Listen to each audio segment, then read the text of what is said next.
They're both great players, but Joker has that edge. He's one. No, I would want Embiid. I'll let you cook if you want to do it. Well, go ahead. Otherwise, Jokic makes everybody better, Steve. And Embiid does not. Embiid doesn't make everyone better? If Embiid is healthy. Welcome to the second most toxic debate in basketball. Nikola Jokic and Joel Embiid are the two best centers in the NBA, without question. What's confusing is, if we look at the stats and the numbers, they are actually quite similar depending on what style of play you favor. However, if we add this one filter, which is actually the most important, it makes one man easily the best choice in the best center debate. Join me as I dive through the crazy statistics of two of the most gifted centers we've ever seen play this game. By the end of this video, you will realize that this one statistic matters more than all the rest. Let's talk. Cue my intro. Hello, YouTube fam! It's your boy, Big B! Hey, looks like those painkillers kicked in because I can move around a bit. Man, after Survivor Series on Sunday, y'all should have seen I threw out my back so bad, I was tilted all the way left, couldn't even stand up straight. I feel a sense of kinship towards Joel Embiid now. Being injured sucks. The great center debate rages on. The last 4 MVPs have been won by these two men. 3 to Jokic and 1 to Embiid. First, we're gonna talk about just the pure stats. So when both players take the floor. If Embiid is healthy. When both players are healthy and available. Remember this comment about healthy and available. So without further ado, the tale of the tape. Let's get it. All right, we start with the most important statistic in the NBA because it's a championship-driven league and it's the league and sport most impacted by individual players. So to start, Joel Embiid, 0 championships, Nikola Jokic 1. Well, discussion over, right? I joke.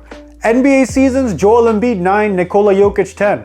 That's cool, so they've actually played the exact same amount of time. What's crazy is though, Joel Embiid was drafted 3rd. Nikola Jokic was drafted during a Taco Bell commercial. Playoffs played, Joel Embiid 7, Nikola Jokic 6. Really? All-Star games, Joel Embiid 7, Nikola Jokic 6. Okay. Season MVP, as we just mentioned, Joel Embiid 1, Nikola Jokic 3. Yo, that's already a big difference. Like, a regular season MVP is so hard to win. And for Jokic to have done it 3 to Embiid's 1. But still, props to Embiid for having 1-1.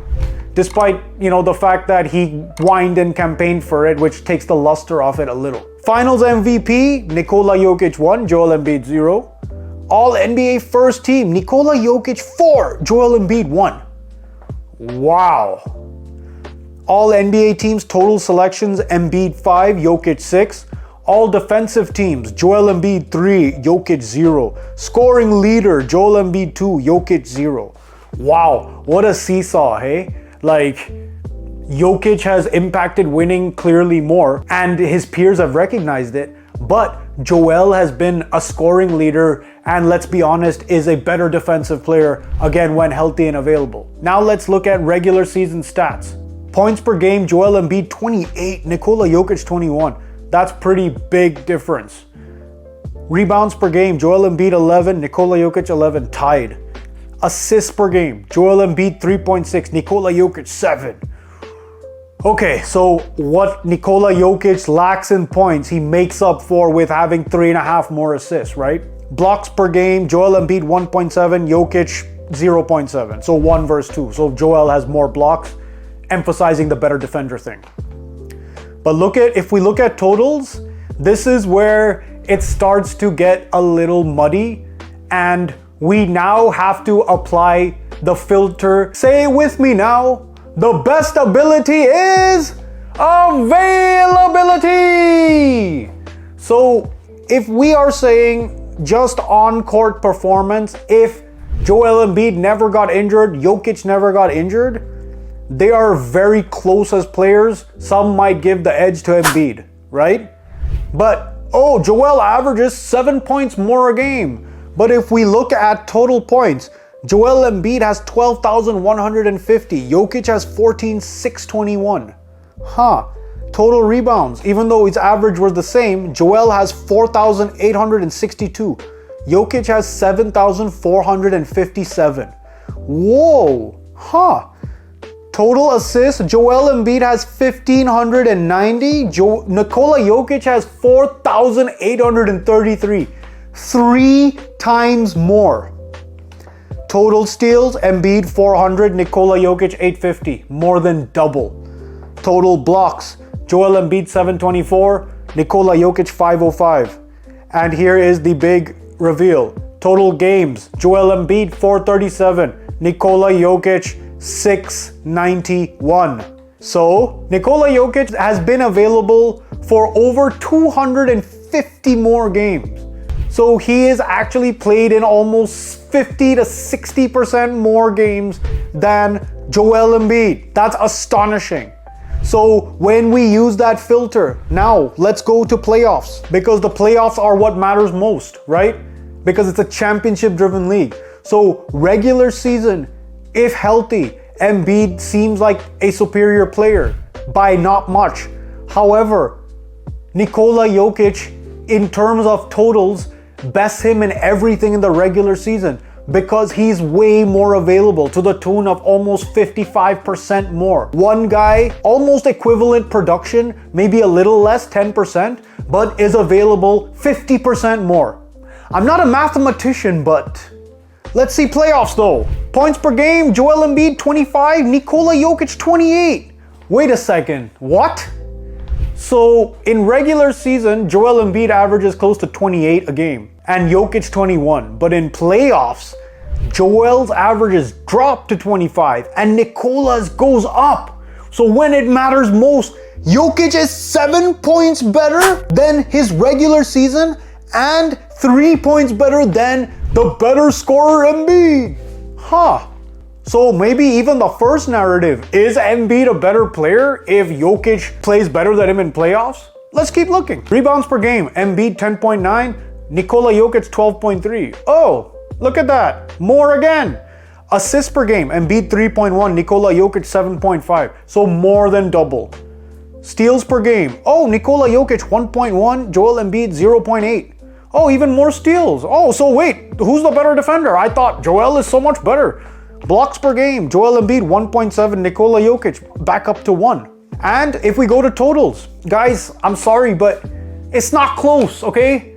It's not close, because from whatever angle you look at it, Jokic is superior. Total points in the playoffs, Embiid 1469, Jokic 2213. That is a significant difference. Total rebounds, Joel Embiid 641, Nikola Jokic 981. Total assists, Joel Embiid 182, Nikola Jokic 600. Jokic makes everybody better, Steve. 182 to 600? Bro, I'm not making these numbers up. One guy impacts winning so much more. Total blocks, Embiid 102, Nikola Jokic 70. And here we go again. Total games, Joel Embiid 59, Nikola Jokic 80. So let's take a step back to begin. When Joel Embiid is healthy, he is one of the greatest big men to ever play this game. Let's get that right. I'm not a fan of his. My opinion of him has significantly, drastically reduced since he's come into the league with all his bullshit antics. However, my emotions do not matter. Neither does anyone else's. His career per game averages are outstanding. When he's on the court defensively, he is a juggernaut. However, a man who has played 10 seasons and has only suited up for 437 games, it's an abysmal amount of attendance, right? Let me give you another example. You have this student, they're a maverick, they're the smartest kid you've ever seen. However, you as the teacher, you cannot give them an A because they only show up to class half the time. This is the exact same thing.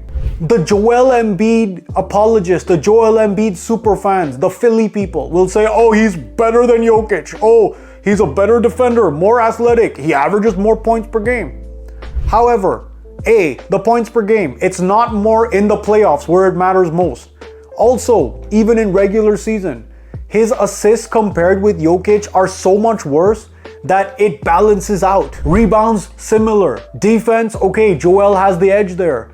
But again, it's not like Jokic is terrible on that end either. He's vastly improved. And then, most importantly, Jokic has suited up for almost 700 games versus Joel 437. Stop the cap. And then when you look at that into the playoffs, it shows a clear delta. Nikola Jokic is far superior player to Joel Embiid, in my opinion. But emotions aside, the guy who suits up and has similar production is better than the guy who doesn't suit up and has slightly better production. Facts. End of story. The Joker reigns supreme. Another man who is evergreen and somehow continues to light the league on fire with his shooting is Steph Curry. Come check out why he is actually the scariest nuclear weapon in NBA history during clutch time.